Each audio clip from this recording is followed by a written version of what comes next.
Welcome to CEO Sales Sessions. I'm Gazi, your host, former political staffer turned entrepreneur and founder of Sales Beyond Scripts, where I build CEOs whose sales feel effortless and profit becomes inevitable. I've spent years in the highest pressure rooms, both in politics and business, and I'm bringing you everything I learned straight to this mic. No fluff, no filler, just actionable steps, tough love, and big thinking alongside some of the sharpest CEOs in the game. Let's get to work. Welcome back to episode 2 of CEO Sales Sessions with Gazi. I'm so glad you're here. Let's dive right in. Today, I want to talk to you about the mindset shifts that you need to have in order to be able to sell with confidence. In episode 1, we dived into a little bit about your hygiene, your habits, and learning how to sell every single day. But sometimes that could be hard if there's stuff in our thinking that is stopping us from being able to sell. So if you don't know, I've studied the subconscious mind with people like Bob Proctor. And one of the things that I really took away from my time with Bob was this idea of how he shared the relationship between what goes on in the mind and the results that brings. And I'll do a whole other episode on that teaching itself around the subconscious mind. But for today, I'm going to keep it a little bit high level. It's like the tip of the iceberg. But what I remember learning from Bob that I felt like, oh, that's like the biggest takeaway from this is that what we think and what we feel produce the action that we take, which then produces the result. So let me say that again. The thinking, the feeling, that's what produces the action, and the action produces the result. So when I'm working with women around sales, the number one thing I want to get to before we even get to the processes and the systems and the daily habits and what the outreach and the follow-up looks like, we first got to get the mind correct. We got to get aligned with the end result that we want, because there's no way you could sell more if you feel icky about sales, which is something we talked about in episode 1 together. So the number one shift I want you to have from a mindset perspective is this one shift. And if you're a note taker, I want you to write this down. Selling is not something you do to someone. Selling is something you do for someone. Just really let that sink in. Selling isn't something you do to someone. It's something you do for them. You're doing it for them, for their good, for their growth. And so if you can really anchor in this way of thinking around sales, I promise you it will change completely what is happening with your numbers, what is happening with how many buying conversations you're having, because naturally you feel better about it. And as women, I like to share this because naturally we are nurturers. Naturally, we want to help people. Our empathy, our level of care and nurture is really just like, you know that feeling of care that we as women have. And so when we put women in sales conversations, they are excellent saleswomen. They are so good at listening to what people want and offering the solution to them. Now, the part where we get mixed up is we feel like we're doing something to them. And that's because of this language that's been used in the sales space around like convincing and persuading people. That's not really ever the way that I like to think about sales. In fact, when I've been coached on it that way, it's made me, It's created friction for me. It's created aversion, resentment, or a little bit of like fear or hesitation when it comes to, I'm air quoting, selling people. Because I feel like through the energy of convincing, you're forcing someone to think about something differently. And that's why people don't love being around salespeople. I'm sure you felt it before. You've gone into a store or been on a phone with a sales rep and they've tried to force you. There's been pressure or convincing energy around it. Who wants to buy from that person? No one. Now that is a result of feeling like you're doing something to someone rather than doing it for them. One of the biggest things that helped me really, I would say, lock in my sales game is shifting my belief around that, of not thinking it's doing it to them, but for them. The word that I really anchored in on was sales is service.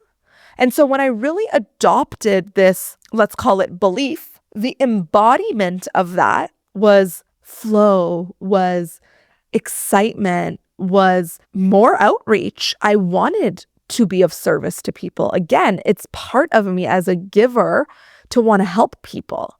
And so when I could shift the thinking of my mind, and this is what I've learned by studying other salespeople, is like, how do they think about sales? When I could really lock that in for myself, that it is a good thing for me to help people and sell what I have, it just felt so much more organic and ethical and intentional of me to want to ask for the sale, to have the buying conversation. So I want to share that with you. What would it be like if you truly thought that your service was helping people? One of the examples I gave at Money Moves last week was I asked if you saw somebody choking or coughing in front of you and you had a cup of water and they were like they really had like a dry cough and you're like, that person needs water. And you had water in your hand. Wouldn't you want to give them that cup of water? Wouldn't you want to help the person in front of you? In most cases, yes. And I mean, if you don't, like, hey, you're probably an asshole is the way I see it. So when I could think of it in this way for myself, it almost feels like it would be wrong of me to not offer what I have to offer. So if you know that your product can help someone, that your service would help someone, it would be a disservice for you not to share it. So if you just really allowed that to land for you and you really embodied this belief, your sales habits would look so different. You would want to sell more. I genuinely want to sell. So I want to help people. I want to connect the right people. I want to share what will solve their problem. If I have something and I know someone needs it, it is my responsibility. It is my duty. It is my gift, my privilege, my opportunity to be of service to those people. So for me, that just feels so good. I wonder how that feels for you when you think of it that way. Doesn't it shift something for you? When you feel good selling, what do you think happens with the results? You close more. Your numbers look different. People start to pay in full instead of asking for discounts and payment plans. And that's because your feeling around that has moved from a place of ick to service. And when you know you can help people, there's just a certain level of confidence that you can own and lock in with. And you want to know the number one thing that will help you build sales confidence is selling. There is no shortcut to this. Yes, when I work with my clients, I give them, some frameworks, some flows that they might want to follow in a buying conversation, but I'm never one to sell scripts. In fact, the name of my company is Sales Beyond Scripts, because I never want someone to feel that you have to say the exact right thing in the right order at the right time to close a deal. Again, that's like bro marketing, and it might work for some, but it didn't work for me. And so I'm committed to sharing a different way of selling. And for me, what I found is that selling creates momentum for more sales. The confidence that you build when people close on a phone call and pay in full, you feel good about yourself. When people make a decision and say yes to themselves and that next level, you feel good being a part of that journey with them. When your clients get results, you feel good. You want to sell more. You want to be in more conversations. You want to help more people. And so if you want to build more confidence, it doesn't always happen in reading a sales book or watching a video or even role play, which is something I do with clients, but I tell them there's no better way to learn sales than to be in the ring, to get in there, to sell and to feel what it's like to sell, to adjust, to fine tune, to listen. I mean, I even listen to my clients' sales calls to see where we can adjust or say things differently or notice our own patterns and then do it again and then do it again and do it again. Because like anything in life, It's practice that builds the skill. It's not perfection. It's not learning and studying but never applying. It's taking what you learn and applying right away. And that's one of my intentions with this podcast, and you'll hear me say it again and again. These are not for you to listen and not implement. So if there is something that you heard from this conversation that you can roll with today, just one thing, that's what I would love for you to do today is implement. If you have no idea what you want to implement, I'll give you your homework for today. Go have a buying conversation. And before you get into that call, sit with yourself for a few moments and ground in the energy of being of service and wanting to help someone. And then if it worked and you felt good selling, send me a DM on Instagram. I'd love to hear your takeaway. If there's anything you want to hear more of, or a guest or a topic you want me to cover, please connect with me on Instagram. I am at AuthenticGazi, always in my DMs and looking to connect with you. Thank you for sharing your time with me, and I'll see you next Tuesday. Well, that brings us to the end of today's episode. Thank you for sharing your time with me. I know as a CEO that time is your most valuable asset, so let's make it worth it.